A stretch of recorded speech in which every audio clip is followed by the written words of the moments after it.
not, I'll just switch over to my computer. Anyway, so I was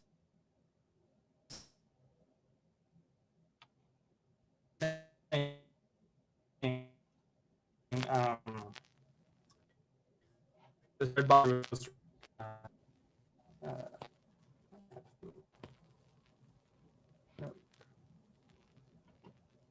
well, maybe this won't be such a big deal. Anyway, this red is supposed to represent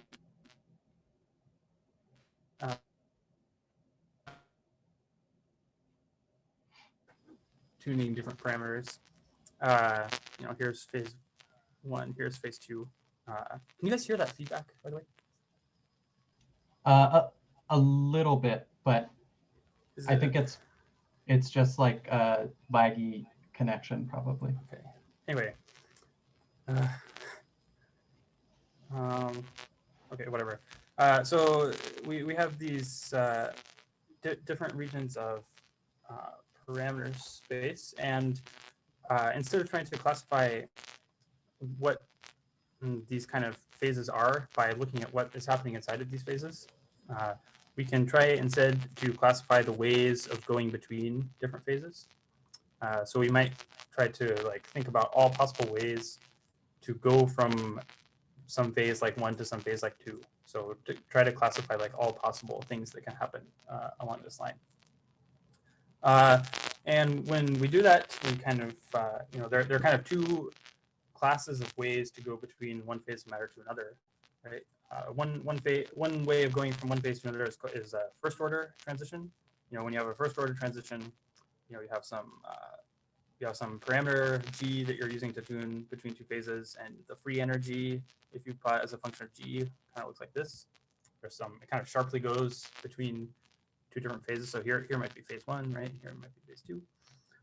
And first order transitions are like not very interesting because they're the kind of stuff that's going on in the phase transition is like totally invisible away from the critical point, right? So there's some critical value of g here at which you go from one phase to the other.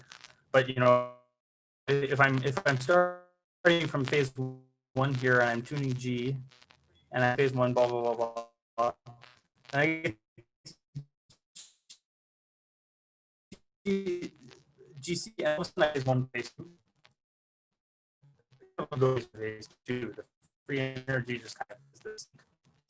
And when you have a first order transition based away from the critical, there's just this like there's zero in coupling constant space where you just go.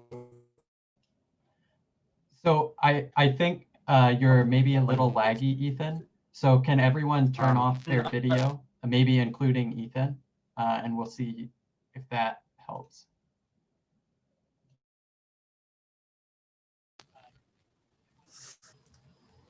Yeah, I tried to. My iPad and my computer are on different wireless networks, so this was supposed to alleviate the problem, but well, okay. It is better now, though. Has there been any appreciable change? Okay. Yeah, it seems better. Okay, maybe we'll. You can see the F versus G little picture. Yeah, we can see that. Okay. Okay. Anyway, so we have first order transitions, and then we also have second order transitions, or where second really means not first, it could be third, fourth, whatever. In second order transitions, this is not what happens. And in second order transitions, you have you kind of go smoothly from one phase into the other. And these are more interesting because they are not, they kind of extend into more regions of parameter space than just a critical point, right?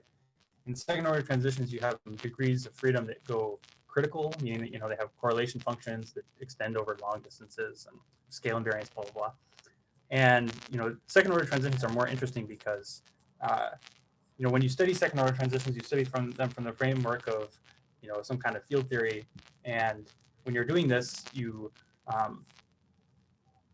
the whole analysis is done actually like away from the critical point. So you're looking at how the effects of the degrees of freedom that go critical at GC kind of extend into larger regions of parameter space. And then all these kind of like, you know, conformal field theory methods and all this stuff that you can use to study them. So they're much more interesting. from a theoretical point of view, and also from, there are many more like techniques that you can use to study them from an analytical perspective. So the traditional framework for understanding second order phase transitions is Landau-Ginsburg. Maybe I should add like Wilson-Fisher here. Landau-Ginsburg, Wilson-Fisher theory.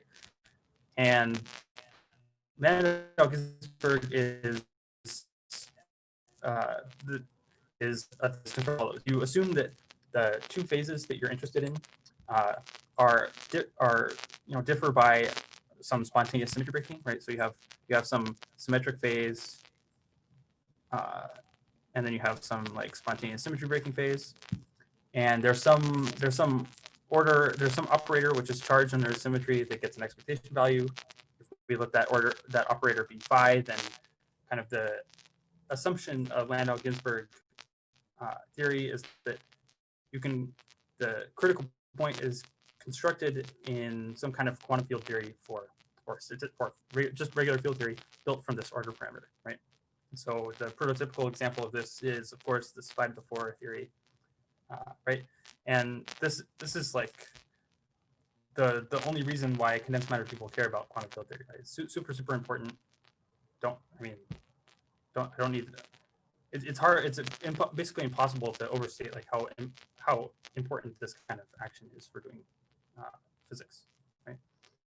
So, okay, so given this, it's important to know like what the limitations are of this approach to understanding second order phase transitions, right? So one limitation, it's not really a limitation, is topological phase transitions that involve topological diffusion, or really things that involve gauge theory, something like this, right? So in these examples, the order parameter that gets an expectation value in the symmetry broken phase is non-local. So it could be some Wilson loop, something like you have some e to the I integral of A, where A is a gauge field or something, and this is getting an expectation value. But this is not really. This is kind of violating the assumptions that went into Landau-Ginsburg theory, right? So you can have second order transitions in these theories, but it would be kind of like ridiculous to try to write down some kind of action like this that's like integral of like d e to the I, something like this. Like what the hell is this, right? This doesn't make any sense. So there's no like local action that we can write down in terms of these order parameters, and so these are examples of phase transitions that aren't captured by Landau-Ginsburg theory, but Landau-Ginsburg was not pretending to be able to describe them in the first place. Slightly more interesting is this example of deconfined quantum criticality, which we heard about last week. And kind of the general setting of deconfined criticality is that we do have a phase transition that involves local order parameters that are getting local order parameters that are getting expectation value, but it happens in a way that would not kind of be predicted by Landau-Ginsburg theory, right? So, for simplicity, we consider this example, and as Robert was telling us last time, you have these two different order parameters to get expectation values. So maybe here we have phi1 getting an expectation value. Here we have like phi2 getting an expectation value. Here's some parameter that we're tuning G, phase 1, phase 2. But what happens in deconfined criticality is that the critical point is that tunes between these two phases is such that phi1 and phi2 both go critical at the same time. If we were imagining this happening in the context of some kind of Landau-Ginsburg theory, we would expect this to only be possible in like a set of measure zero in parameter space, right? So suppose we had, we have some situation where we have these two order parameters, and we're considering a phase transition where they both go critical at the same time, right? Well, if we were going to write down some kind of Landau-Ginsburg sort of action for this scenario, right? You can imagine, so we'd have to write down some potential for phi1, phi2 that would appear in the action, right? Oh, sorry. But this potential, suppose for simplicity that phi1 and phi2 are both getting, they're both like Z2 fields. So the symmetry that's getting broken here is Z2, right? So you know, maybe the potential for phi1 would look like this, right? And you know, by tuning this between this shape and this shape, right, I can have a second order transition for phi1, right? And if I also had this kind of exact the same thing for phi2, right? Maybe this. Oh, sorry. This is like phi1. I'm trying to draw like the potential, like the phi to 4 potential of these two fields, right? Here's phi2, and then this would be like a surface of, just imagine revolving this about the z-axis, right? Does this become? I'm trying to draw a 3D version of this, like the Mexican hat potential, right? I don't know. I don't know if this is intelligible or not, but what would happen if both phi1 and phi2 were going critical at the same time is that you would have to have like the potential for phi2 and the potential for phi1 both going critical, meaning like this, right, at the same value of the param at the same time, right? And so this is only possible if you fine tune the potential such that it's kind of like symmetric between phi1 and phi2, right? If you consider generic changes of parameters which are changing these potentials for these fields, then generically what happens is that one of them goes critical first and then the other one goes critical later, right? Or vice versa. But deconfined criticality is an example where, in fact, you have like a generic way of having both of these phi1 and phi2 fields going critical at the same time. And the reason why this is possible is because in this example, phi1 and phi2 are not really like independent fields in that you know, their order parameters are kind of like not communicating with each other. And if you try to write down phi2 in the description where phi1 is local, then phi2 is non-local. And so it's impossible to write down in the case of deconfined criticality, it's possible to write down an action where both phi1 and phi2 are local. And so you can't write down any kind of landau-ginsburg action for these fields. So in that sense, it's kind of violating the assumption of landau-ginsburg theory again, because landau-ginsburg theory requires you having these local fields transforming under the symmetry. Yeah. I'll stop for any questions if people have questions. I don't know. I also want to make sure I'm not just like talking into the void, like people can hear me. Is that true?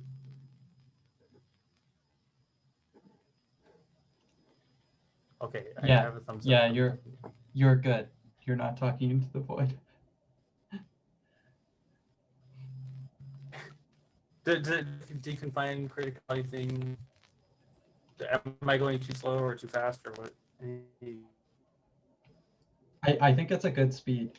It's a good like review Okay. of what happened last time. So okay. So I guess one question I might ask is when we say like happens because ordering in phi1 looks non-local in the phi2 description.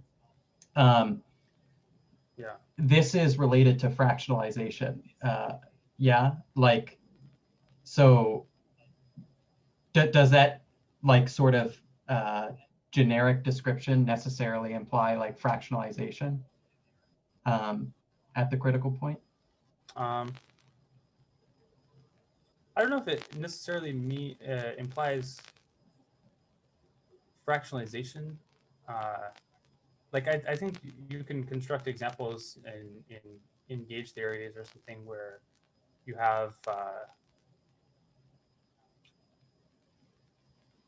well, I don't know. So one problem, right, is that the number of examples of systems that kind of do this deconfined criticality thing where these two parameters are non-local is not known, isn't that big.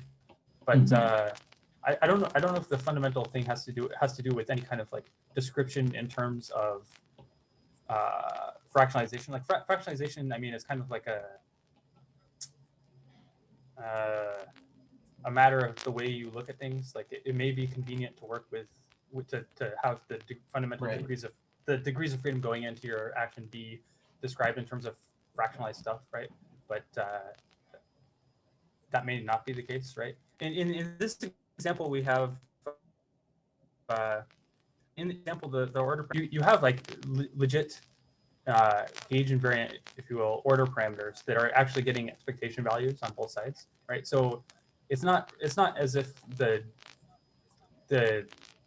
degrees of freedom which are getting expectation values or something are themselves fractionalized. It may be that a fractionalized description is useful at the critical point, but in terms of just describing the two ordered phases and the fact that there's a transition between them, this general kind of setup of landau-ginsburg here does not require any specific part-time description, right? Got it.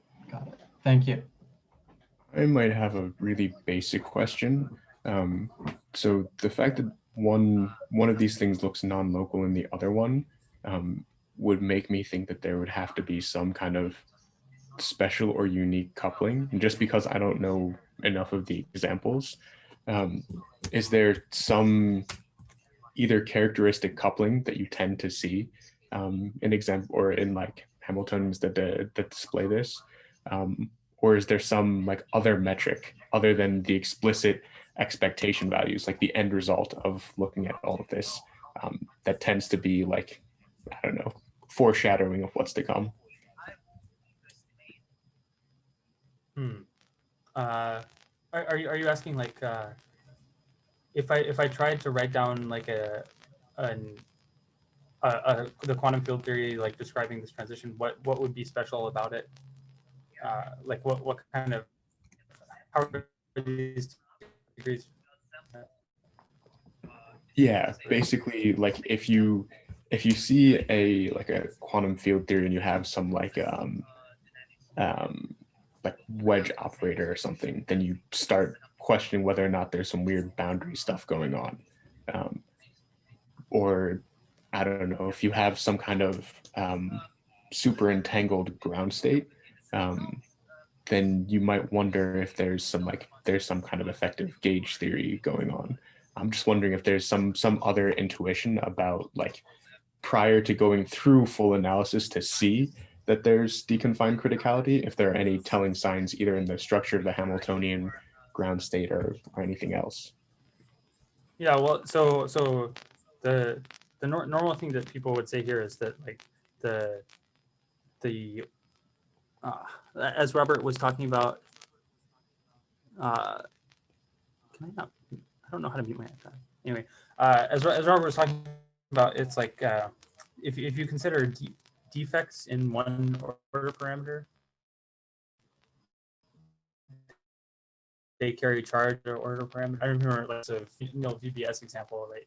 Vortex one or vortex of the VBS order parameter has a spin and stuff like this, right? So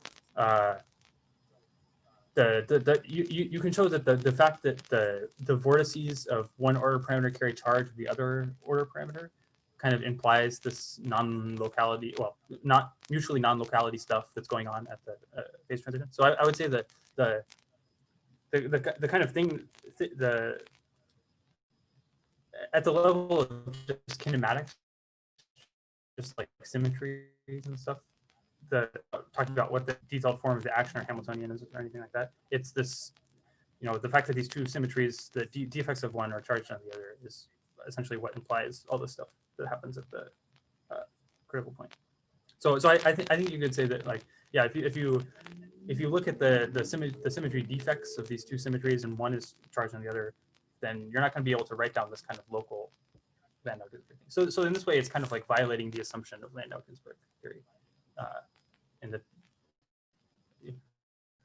Landau-Ginsburg theory is like the critical fields are each charged on their own symmetry, and they're not charged under any other symmetry and stuff like that. Awesome, thanks. Yeah. Cool. So these two examples are like telling you that Landau-Ginsburg theory is not everything in terms of classifying second order phase transitions, but Landau-Ginsburg theory did not pretend to be able to describe these two phases. Okay, so then what this talk is going to be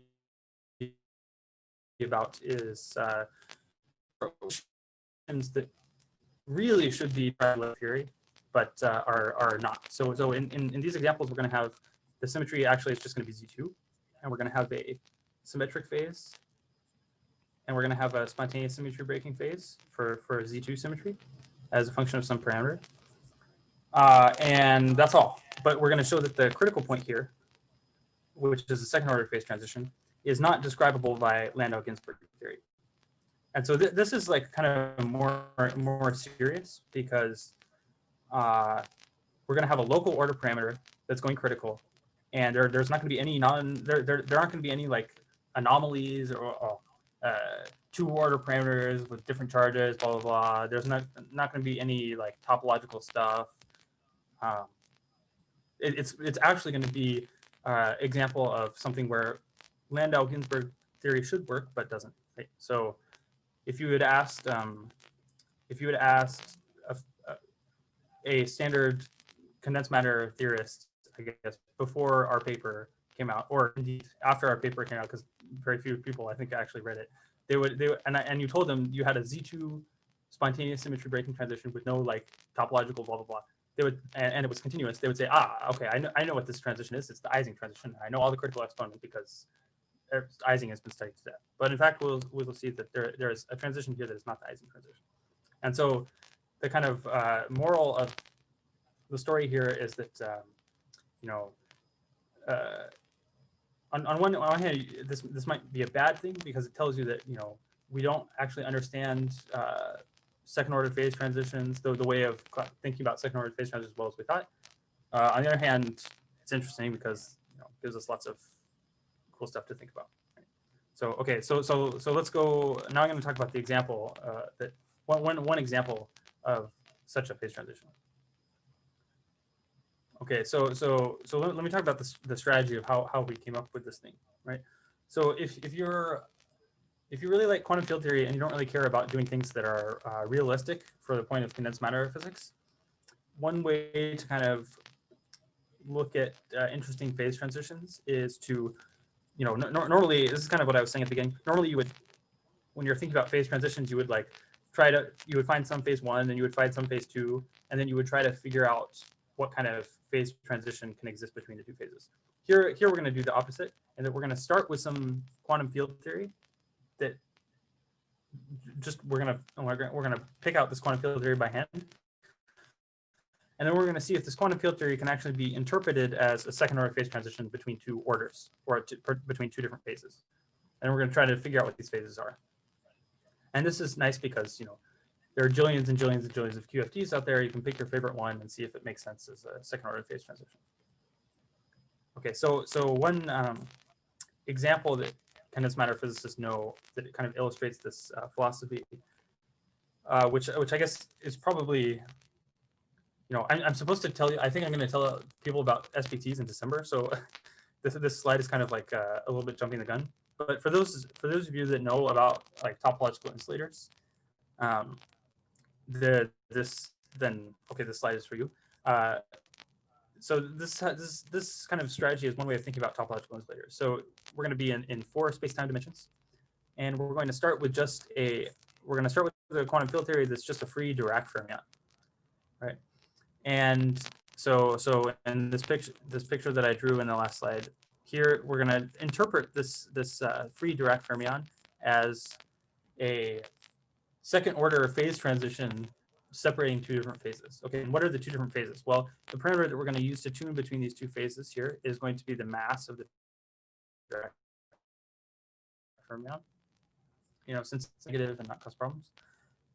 And so it turns out what happens is that when m is very large, very, very positive and very large, and when m is very negative and very large, you actually have two different phases. When m is very positive and very large, well, the two phases differ by an SPT, basically by a topological insulator, which you can show by looking at the response of this theory to a background gauge field.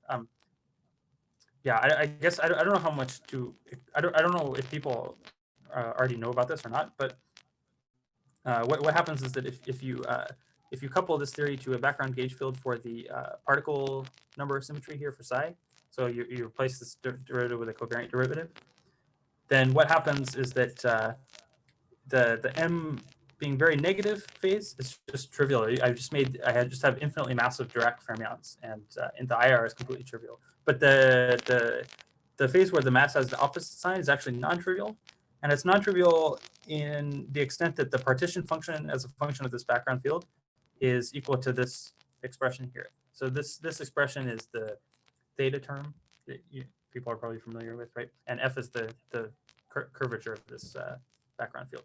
So the two phases are different, and yeah. So then we can interpret this Dirac fermion as a critical point between these two phases.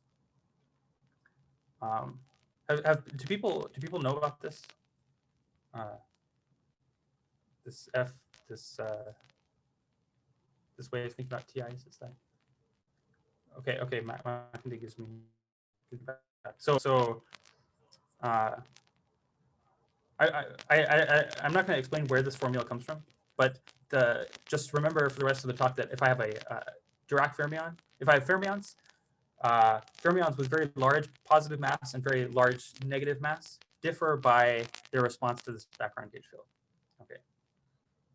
So the example that we found that illustrates this kind of phase transition that goes beyond landau-ginsburg theory is basically like is the same spirit as this topological insulator thing, but we start with non-abelian gauge fields and a bunch of fermions and blah blah blah. So we're going to start with we're going to pick a QFT, right? And we're going to think about it as the second order transition between two ordered phases. And the QFT we're going to pick is this guy. So this is we have NF fermions. So this I index runs from 1 to NF. And each fermion is going to be charged in the fundamental representation of SU-NC, where NC is another parameter that we can control. And we're going to couple them to this dynamical SU-NC gauge field. So here is this is the Yang-Mills field strength for the dynamical gauge field. Here's the Dirac fermion, right? And then as in this topological insulator example, the parameter which we're going to use, I already have this picture here. The parameter which we're going to use to go between these two phases is the mass of the fermions. Okay, so what we're going to do, since we're really just interested in like seeing if there are violations to Landau-Ginsburg theory without caring about their physical relevance, we're going to allow ourselves to make N, C, and F be whatever we want. And in particular, we're going to make them, we're going to choose NC and NF such that when this mass is 0, when we just have this massless field theory, it is free in the IR, meaning there's no confinement in the IR. So recall that right, if NF was like say 2 and NC was 3, like in strong interactions, we know that the strong force is confining at long distances, right? And so it's strongly coupled in the IR, and it's hard to deal with. But what fermions do is they screen the gauge field, right? So if I put some what the matter fields do, the matter fields will come in here and like screen the charge, right? Hopefully people have seen some picture like this, the charge. Okay, so the matter fields come and they kind of like this charge polarizes the vacuum, and then when you look at long distances, this kind of charge is screened down to a smaller charge by virtue of these fermions. So if I add enough fermions, they can actually change the beta function of this non-abelian gauge theory such that the gauge coupling is smaller in the IR. And what this means is that in this phase, in the IR, the gauge coupling is very small, and so we just have basically free fermions. And the fermions in the gauge field are decoupled. And so this theory is something that is very easy to think about. Okay, so the context of in what is going forward, we're going to have this theory where at the massless point we just have this very simple IR free theory of a bunch of Dirac fermions. Okay, and then just like in this topological insulator example that I talked about, we're going to try to identify two different phases on the two different phases that occur as I change the mass. Okay, and this is going to give our example of this beyond Landau transition. Okay. So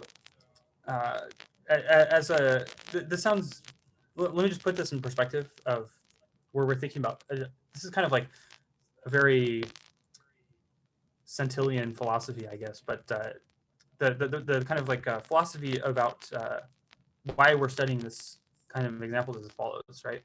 We're not really thinking that we're actually describing some kind of crazy QCD theory, right? And we're not imagining that condensed matter physicists are going to go out with some QCD stuff in the lab and we're going to look at the phase transition of this QCD, right?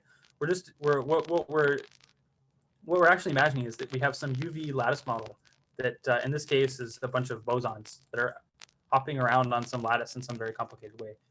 And in kind of at intermediate scales, they're described by this gauge theory that I wrote down on the previous slide.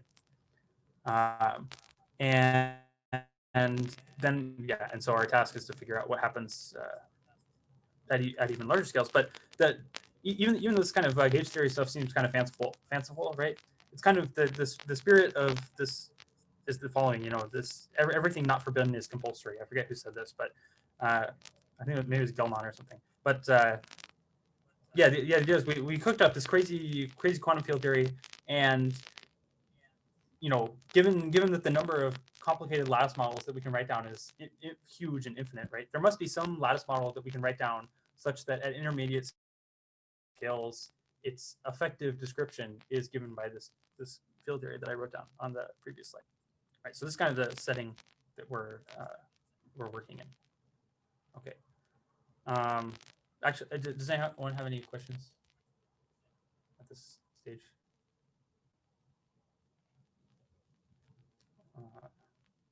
5, 4, 3, 2, 1. No questions. Okay.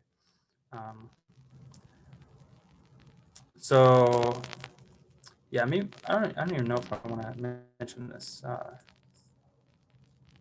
So basically, what we're back here, what are the symmetries of this action? You know, I told you that we have some symmetry breaking phase transitions, so we need to say what the symmetries are, right? One symmetry that we clearly have is flavor symmetry of these fermions, right? So we have NF fermions, right? So you know, I have a symmetry where I send, you know, psi I goes to U I J psi j, where U is some unitary rotation, right? So I have flavor rotations between the fermions. And then importantly for us, we also have time reversal. So time reversal, which is a Z2 symmetry here for us. Yeah, and this is, you can easily check that this action is time reversal invariant. And if we have the symmetries of flavor and time reversal, then the only term that we can add to this IR action, the only parameter that we have to tune here while preserving the symmetries is this mass for the fermions, right? So yeah, we only have one parameter that we can tune while preserving the symmetries. That parameter is mass, and so we have this picture. Okay, so what happens when we tune this parameter between different values, right? So recall what not slide about the topological insulator. If I make the mass of the fermion very negative, then the fermions just are massive and we just throw them away. They don't do anything in the IR.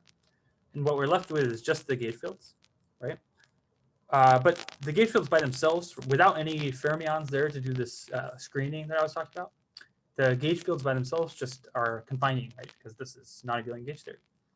And so in particular in the IR, there's nothing.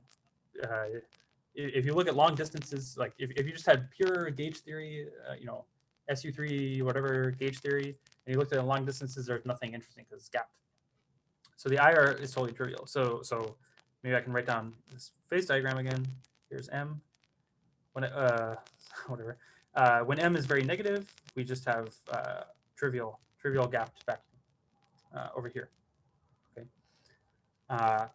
Now, on the other hand, what happens when we make M very large and positive? Well, just like what I said with the topological insulator, when we have a very Dirac fermion with a very large positive mass, and we integrate it out, if it's coupled to a gauge field, it produces this kind of term for the gauge field, this kind of theta term. And I asked you just to believe me on this. The difference between the here and the direct fermion was with this topological insulator example I was giving, the gauge field you coupled to it was just a probe field, right? It was not dynamical. Whereas here, the gauge field we're coupling to, is this SUNC gauge theory. So, which is dynamical, it's integrated over in partition function. So the action at very large M is this, and we know that this guy up here, I just told you that this is just pure gauge theory, and it confines, and so it's trivial. But this guy is actually interesting in that we don't actually really know what this trace of this theta term does. It gives,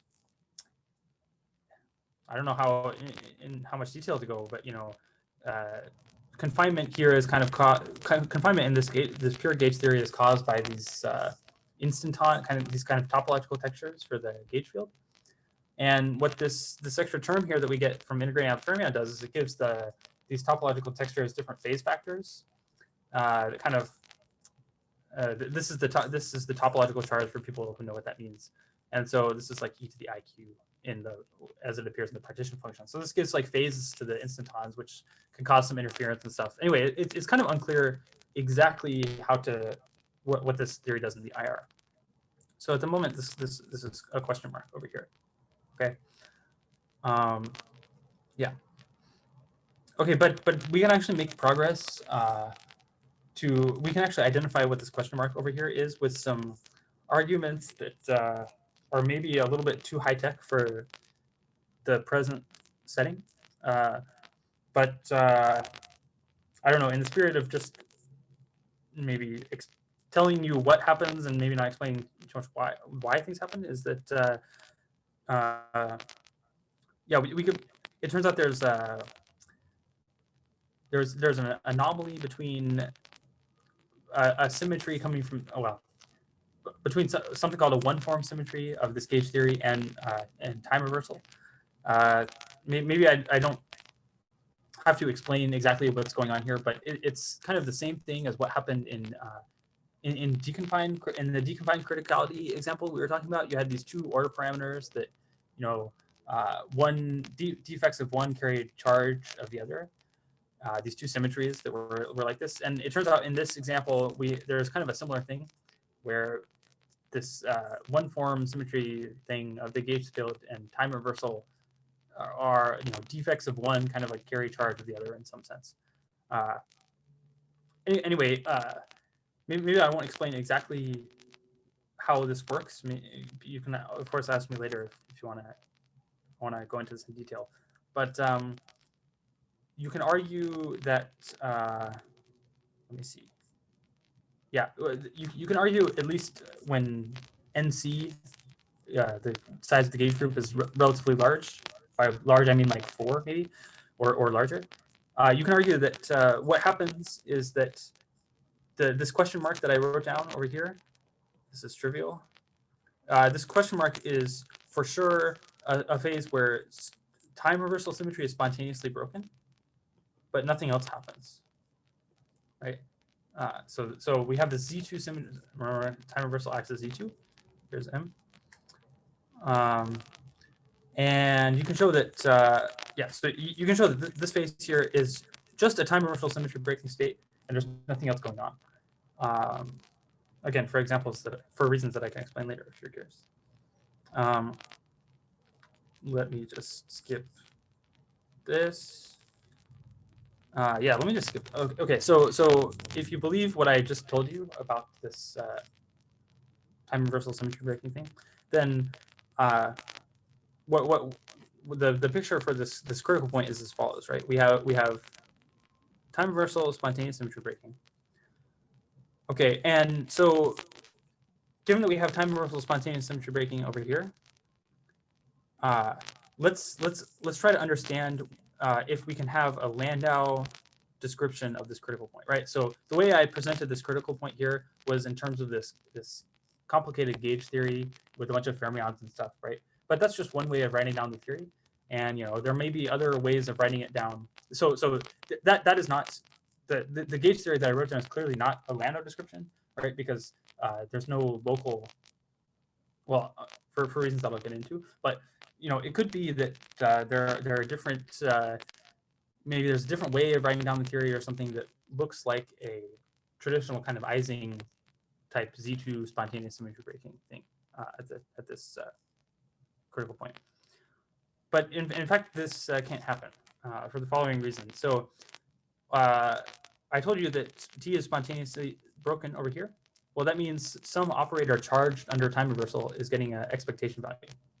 So we can look at all the operators that appeared in this fermions plus gauge fields theory that we were considering, and look for ones that are charged under time reversal, right?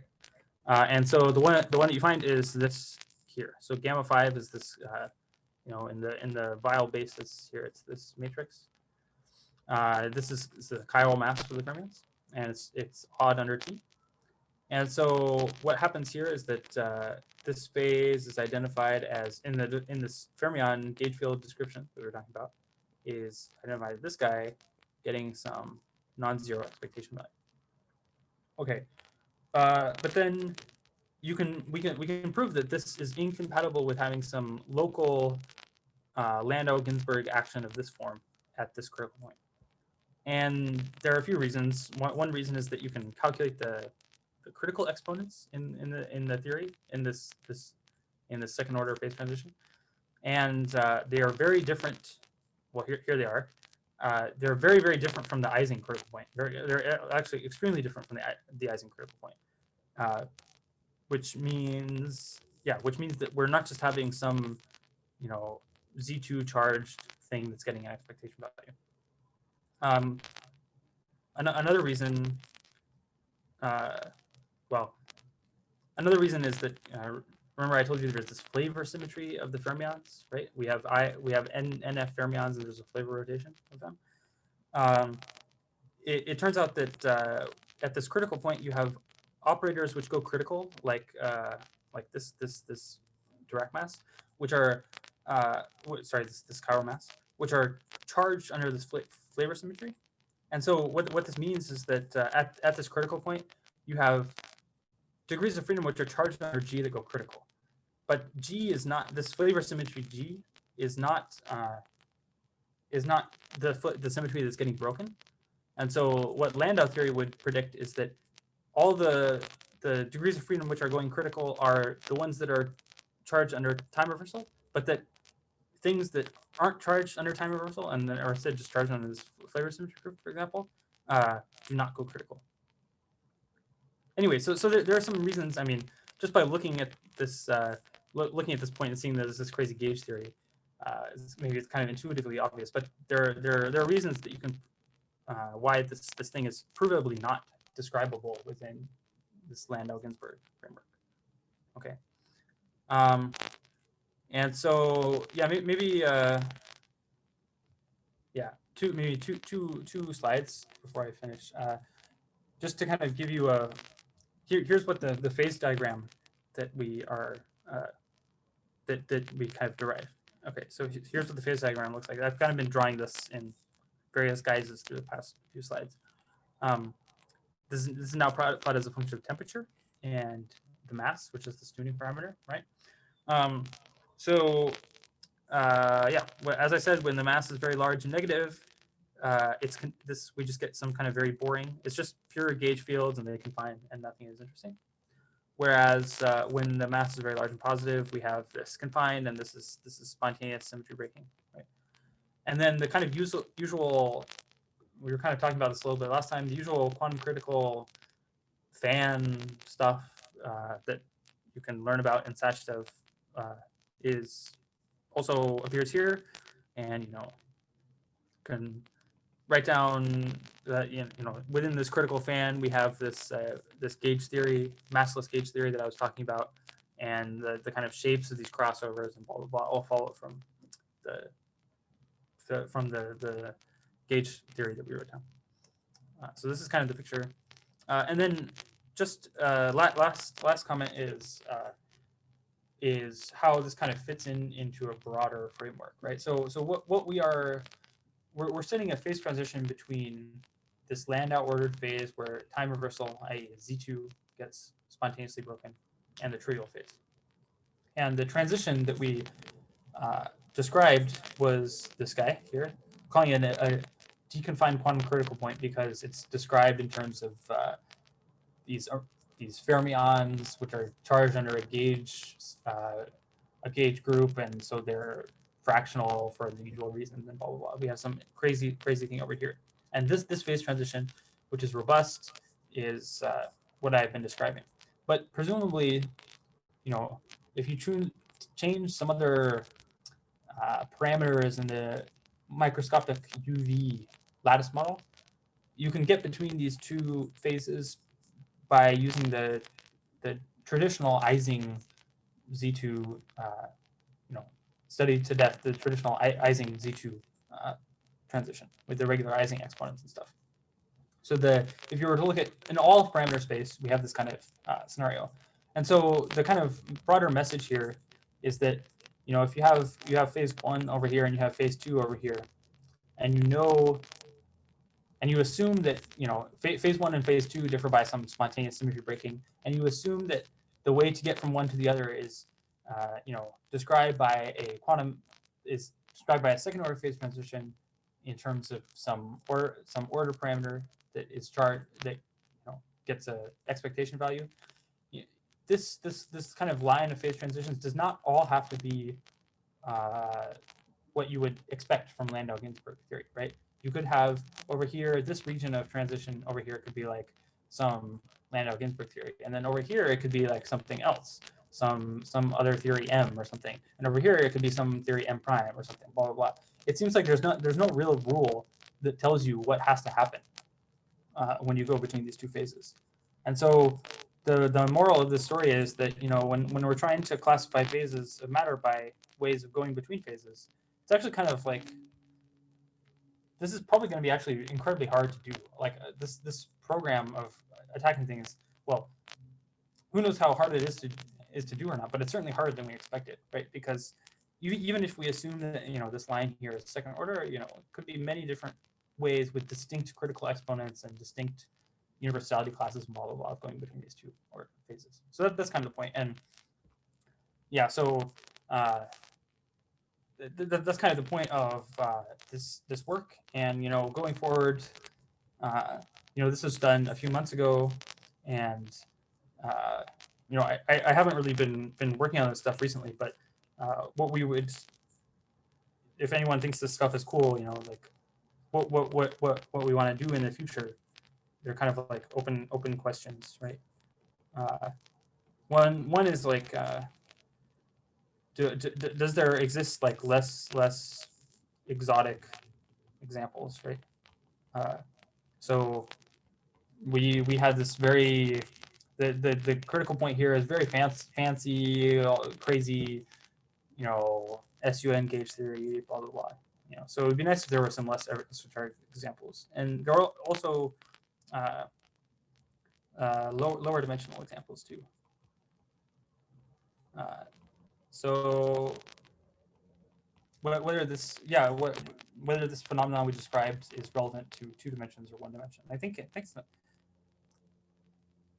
we found some like almost examples in 1 plus 1 dimensions, but it would be nice to know if there was some kind of like fundamental, more fundamental way of understanding when this happens.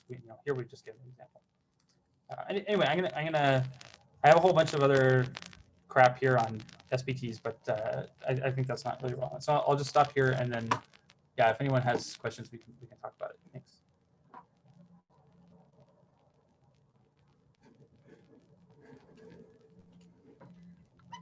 So I think you alluded to that, like obviously you're not trying to think about this physically, but I know in that one phase diagram you have, like in the UV, you have some sort of hopping bosons. Oh, yeah. So is there any way we might hope to see a phase transition like this? Like you're asking me what is this? When I say UV bosons complicated, what, like, could I construct an example? Do you have a handle on that, or it's just Yeah. some. I would say this is classified under the open questions. Got it. Because yeah, so the philosophy.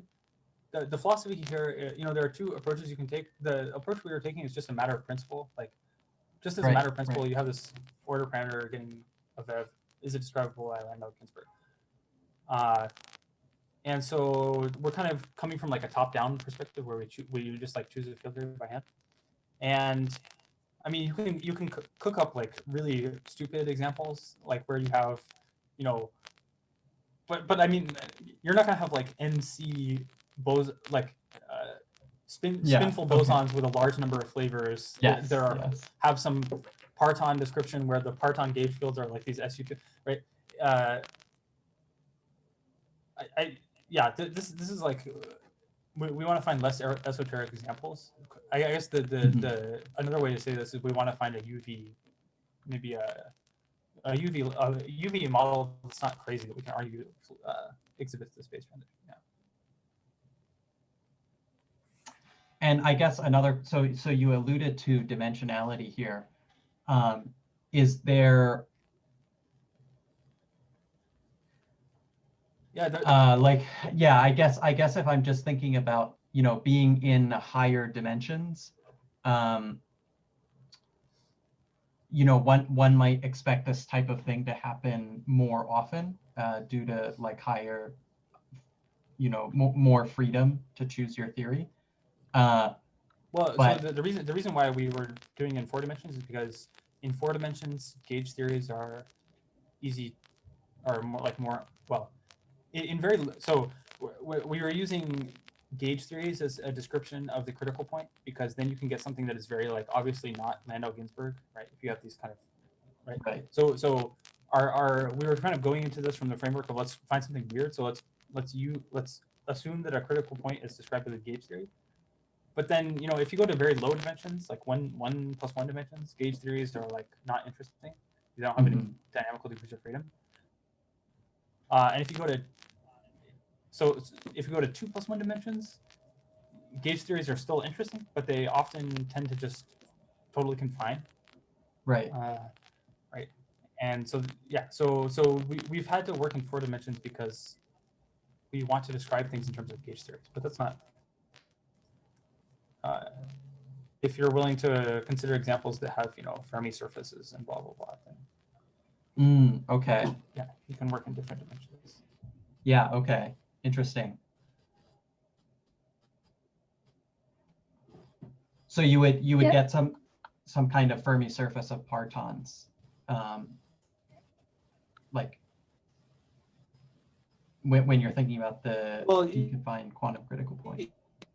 Yeah, so the goal is just to the goal would just be to try to write down, like in 2 dimensions or something, to try to write down a theory which is described in terms of some emergent gauge. Pick some theory that has emergent gauge field or something and is tractable in the IR, where you actually know what the IR theory is, right? And then try to see if there's some like parameter deformation that you can add to that theory that takes you into a spontaneous symmetry breaking phase or into a trivial phase. So then you have to then you have to look at the kind of examples of deconfined, of interesting like gauge theory like stuff in 2 dimensions that you know of, and then play around with them. Cool. I think Dan did. I think I might have seen Dan have a question. Just want to make sure I understand. So in this specific example you gave, so you have a fermion flavor symmetry G, which is not broken, right? Right. But this fermion symmetry is actually emergent IR symmetry, right? Because you have because in UV all you have is some boson theory. Yeah, that's right. So I'm wondering, like, what's the importance of having such an emergent IR symmetry? Right. So, Yeah. So sorry. So for usual Ising transition, so say in some spin model, all the symmetry are considered as a Z2 symmetry, but here in IR, you actually have a enlarged symmetry, not only Z2, you also have this G symmetry, right? yes, that's right. Yeah. Yeah. So So yeah, so yeah. This is kind of like the last half of the talk that I didn't get into. So the thing with this G symmetry is as follows, right? So the symmetry is there, and we are this flow here that I've been describing that goes through this QCP assumes that you have this symmetry, right? But yeah, yeah, right. But the symmetry is not broken anywhere, yeah. right? So so the symmetry is not participating in the critical point, if you will. And furthermore, one thing you need to check is that there are no like SPTs or anything for the symmetry, like that these two phases here are not distinguished in their response. These two phases treat this G symmetry in the same way, right? If they treated them in different ways, then there's something else going on, that is. And then, like, if you had an SPT for this G or something, then it would be beyond landau-ginsburg. So what you need to do is you need to check by coupling to background G case fields and stuff that the G nothing is changing with respect to the G symmetry as you go along here. So from this perspective, it seems like this extra flavor symmetry is not essential to having this kind of transition that we talked about, right? Because it's not participating in any of the criticality in any way, and it's treated the same on both sides. We tried to find an example where the only symmetry in the IR is Z2, this Z2 that's getting spontaneously broken, right? But yeah, so somehow we weren't able to find it because we're working with these gauge theories, and we want them to be tractable in the IR, so we have to have a very large number of fermions and stuff. Right. And so if you don't add these extra symmetries, it just becomes hard to analyze because there's so many different. Yeah. Let me add that here. Like any other like ingredients necessary, right? Yeah, I guess although here the G symmetry doesn't seem to play any role, but if you consider different symmetry, then it seems that the Hilbert space are totally different. You should consider if the symmetry is enlarged, you should consider the fields carrying some representation of the symmetry. It could, so in this specific example, if the G symmetry is necessary because you want to stabilize the critical phase, right? Yeah, the G symmetry is just so that there's only one parameter to tune, right? Like if we didn't require we had this flavor symmetry, right? Then there would be a bunch of other masses that you could add, right? Just the parameter space here would be more than one dimensional, right? You wouldn't just have the Dirac mass. You could add a bunch of fermion masses that broke this flavor symmetry, right? Yeah. And then things. Yeah, I guess I'm just trying to think about what's the necessary input for you to identify a phase, a critical point between two between a trivial phase and between the solar phase and the spontaneous symmetry breaking phase. It seems that maybe you don't just need the symmetry breaking pattern. Maybe you need something more. Yeah. So I think that the point of kind of going through this whole stuff about SPTs and blah blah blah was to say that the information that you need to describe 1 and 2, these two different phases, does not care about G in the sense that like this is just G symmetric and this is like G symmetric. So like in this example, G is some flavor, some SP and blah blah blah for these fermions, right? But I mean, I don't, certainly it shouldn't depend on what G is, right? Like that nothing involved. This phase diagram doesn't depend on what the actual group G really is, right? Like G is not doing anything anywhere. So yeah, but if you don't, it would be kind of weird if you said like we have this phase transition between phase 1 and phase 2, right? But this only exists if you add an extra symmetry group that is trivial in all of the phase diagram, right? yeah, but it seems that from the example you gave, this is the case, right? If you changed the G group to a much smaller fermion flavor, then you won't have the fixed point, right? Yeah, it just becomes, I mean, it's basically just we haven't looked into this in detail, right? But it's basically because, yeah, so if you don't require this flavor symmetry, you can add many more Dirac, well, you can add many more mass terms, right? And then when you integrate out the fermions, right? We don't actually know what the full story is, right? Because when you integrate out the fermions, in this case, you have a bunch of different mass terms you can add, and these mass terms, when the fermions are integrated out, will generate response terms for the gauge field, right? But the response terms they integrate they generate are not just trace of f wedge f, right? Yeah. They can be twisted with some representation matrices stuck in here and stuff like that, right? And so I don't know that letting you add these extra masses would actually take this phenomenon away. It's just that the analysis would be complicated, and so we actually haven't done that yet. So we don't really know what for sure would happen there.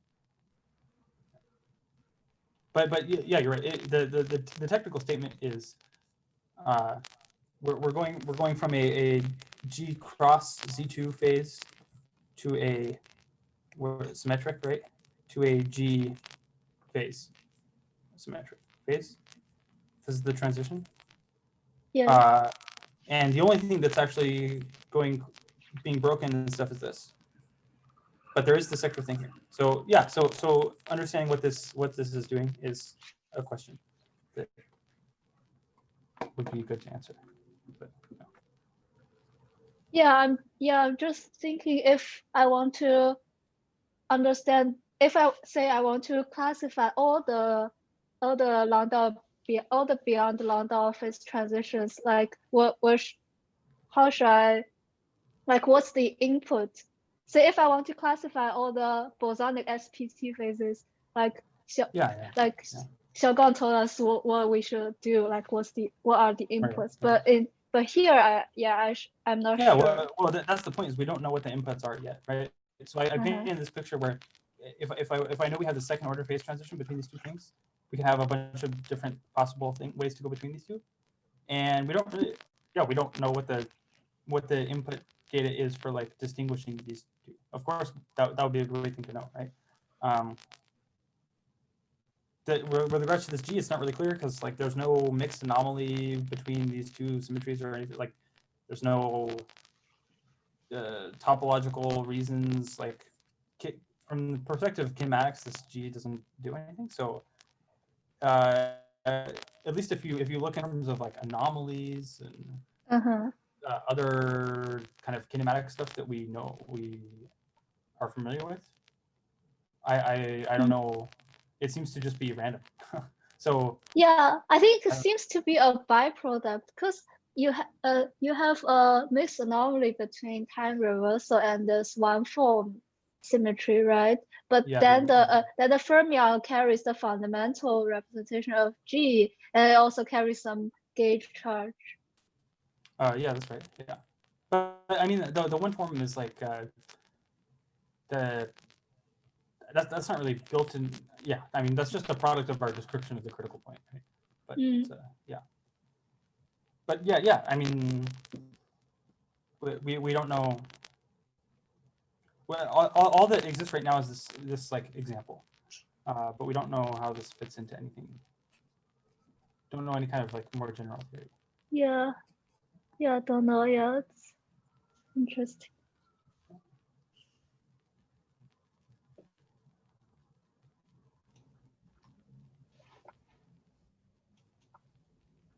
Cool. Any other questions? Last call.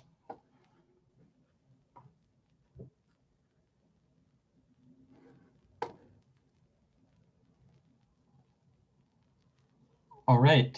So thank you, Ethan. That was a good talk, and it's good that we're recording these. I think I will come back to this in the future, especially after the SBT talk you give. I can watch them in reverse order. But thank you again.